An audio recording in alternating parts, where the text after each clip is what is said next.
not rhetoric. It is not something which is hollow. It is solid, substantive, और बिल्कुल backed by authentic evidence. Okay. उसके बाद मैं दूसरी बात आपको मैं कहना चाहता हूँ कि वो अगर एक महीने की सेलिब्रेशंस कर रहे हैं तो हमने भी सेलिब्रेशंस शुरू किए हैं, हो गई हैं, बल्कि फर्स्ट को इफेक्टिवली और 6 को जो है फुल स्विंग जो है हमारी सेलिब्रेशंस जो हैं, सेलिब्रेशन इन द सेंस कि हम उस दफा के साथ जो है जो हमने 1965 में किया अपने मुल्क का, अपने वतन का, अपनी सरजमीन का, वो दोबारा हम रिन्यू कर रहे हैं प्लेज के हमारे ऊपर अगर फिर कोई किसी वक्त खाया साहब मुझे ये बात बताइए कि ये जो हम सेलिब्रेशंस कर रहे हैं, तारीख में जब हम जाते हैं तो तारीख से हमको कुछ सबक भी सीखना जरूरी है। 6 सितंबर को इंडिया ने इंटरनेशनल बॉर्डर क्रॉस किया, इसमें कोई शक की बात नहीं है, लेकिन उससे पहले जो ऑपरेशन जो है वो हुआ, वो ऑपरेशन, और उस जमाने में ये सीज फायर लाइन थी, लाइन ऑफ कंट्रोल नहीं थी, और it wasn't a recognized line. Kashmir was and remains a disputed territory, लेकिन जो हमला हुआ वो हमारी तरफ से शुरू हुआ और उसके बाद इंडिया ने उसका रिटेलिएट किया। आपने ये कहा कि अगर जंग हम पे मुसल्लत की गई, बट द फैक्ट इज कि जब आप कोई चीज शुरू करते हैं उसका जवाब आता है, तो वो जवाब जो है वो जरूरी नहीं है कि इंडिया ने उसको सिर्फ कश्मीर में कन्फाइंड रखना था। उन्होंने अपना स्ट्रेटेजिक एडवांटेज देखते हुए इंटरनेशनल बॉर्डर के ऊपर हमला किया। मेरा कहने का मकसद यह है कि जब हम ये सेलिब्रेशंस करते हैं तो साथ ही साथ हमें थोड़ा सा तारीख का मारूजी जायजा लेने की भी जरूरत है। Would you agree with me? मैं उससे जो है वो इख्तिलाफ नहीं कर सकता, लेकिन ये बात जो है, कश्मीर जो है एक सिमरिंग या एक ऐसा जख्म है जो भर नहीं रहा, बल्कि वो जख्म जो है बिगड़ता जा रहा है। कश्मीर के लोगों का ये राइट है कि वो इस्तिस्वाब जो है उसका राइट जो है उसको एक्सरसाइज करें, उसमें कोई दो राय नहीं पाई जाती।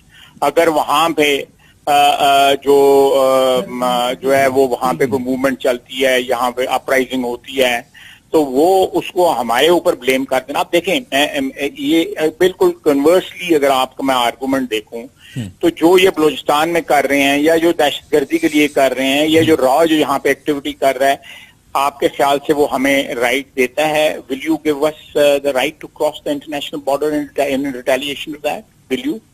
क्या कहेंगे आप? It entirely depends on your capability. No, मैं कैपेबिलिटी की बात कर, मैं तारीख की बात कर। Let's you are referring history repeatedly. Let's go by history. Do you give me or do you give Pakistan the right to retaliate for what India is doing in Balochistan, in Karachi, in FATA and elsewhere in Pakistan through RAW? Will you give me the right to cross the international border? आपने जो analogy या document जो India के हक में दिया हुआ है, will you give me the same right? No, it's not a matter of right. It's a matter of your capability. अगर आप आपकी सलाहियत बाद में आएगी, कैपेबिलिटी बाद में आएगी। कैपेबिलिटी जो है वो आप पहले बात राइट्स जो है, राइट्स कैपेबिलिटी के साथ अटैच नहीं होते। राइट्स जो है आपको सर्कमस्टांसेस देते हैं, एनवायरनमेंट देते हैं, या कोई इनहेरेंट राइट आपका होता है। देखिए ना, आपकी रियल पॉलिटिक में, जैसे आप चले मशरकी पाकिस्तान का ले लें। मशरकी पाकिस्तान में इंडिया ने जो है जो वहां से आ रहे थे लोग, इंडिया में छोड़ के आ रहे थे, रेफ्यूजीज जो आ रहे थे, उनको बेस बना के इंदिरा गांधी ने एक खत लिखा और वो R2P का पहला जो है वो इंस्टेंस है इंटरनेशनल लॉ का जो कि भारत ने इस्तेमाल किया। उसके बाद उन्होंने फौजें भेज दी। अब मेरा कहने का मकसद ये है कि it's not about right, it's about capability. मैं इसीलिए इसके ऊपर जोर दे रहा हूं।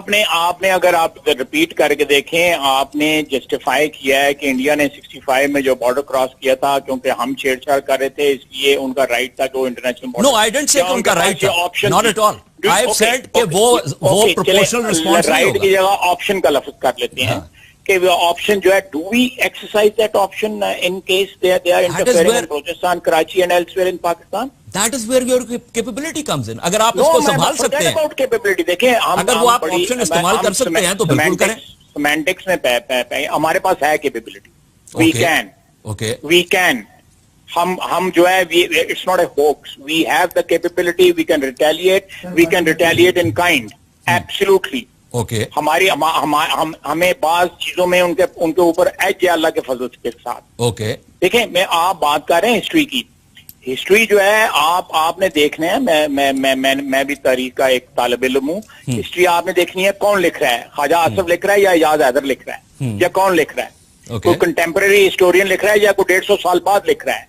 हिस्ट्री में माइथोलॉजी कितनी होती है, फैक्ट्स कितने होते हैं। दुनिया की सारी तारीख की किताबों में माइथोलॉजी भी है, उसमें देवमालाई जो आपने लफ्ज इस्तेमाल किया है वो सारे में देवमालाई। एक्चुअली जो पेट्रियाटिज्म और नेशनलिज्म जो है उसकी बेसिक ही जो है वो वो एक्सट्रैक्ट है, वो जज्बा जो है वो एक्सट्रैक्ट है, वो जज्बा जो है वो टेंजिबल नहीं है। Correct. वो जो है वो उसको आप डिफाइन नहीं कर सकते। जो वतन के साथ मोहब्बत का जज्बा जो है, ठीक है, वो एक्सट्रैक्ट चीज है। वो एक चीज है जो इंसान के अंदर है, वो इनहेरेंट है, वो इंट्रिंसिक है, वो इंसान के सिस्टम का हिस्सा है। उसको हम नहीं, लेकिन खानदान के सात मोहब्बत, अपने वतन के साथ मोहब्बत, खानदान के साथ मोहब्बत जो है वो, खानदान के साथ मोहब्बत जो है वो एक बायोलॉजिकल जेनेटिक वो है जो कौमों का जो जज्बा है उसको बाज़ाब्ता क्रिएट किया जाता है। उसके लिए आप परचम इस्तेमाल करते हैं, उसके लिए आप तारीख को एक सिलेक्टिव तरीके से पढ़ना इस्तेमाल करते हैं, because there is no organic linkage. नहीं, मैं there are things which transcend करती हैं ऑर्गेनिक को भी। ओके ख्वाजा साहब, मैंने एक वक्फा लेना है। ये बहस जो है ये लंबी हो जाएगी। नहीं ठीक है, करती हैं जो परचम है, जो जमीन है, जो जमीन मट्टी की मोहब्बत जो है वो रिश्तों से ट्रांसेंड कर जाती है। मेरे लिए जो है वो रिश्तों से ट्रांसेंड कर जाती है। मट्टी की मोहब्बत जो है ना ख्वाजा साहब, वो मुख्तलिफ है कौम की मोहब्बत से। मट्टी की मोहब्बत में हमारे शुफ्ता सरों ने वो कर्ज उतारे हैं जो वाजिब भी नहीं था। ठीक है, फाइन, मैंने एक वक्फा लेना है, आप मेरे साथ ही रहें because this is a very interesting point you have raised.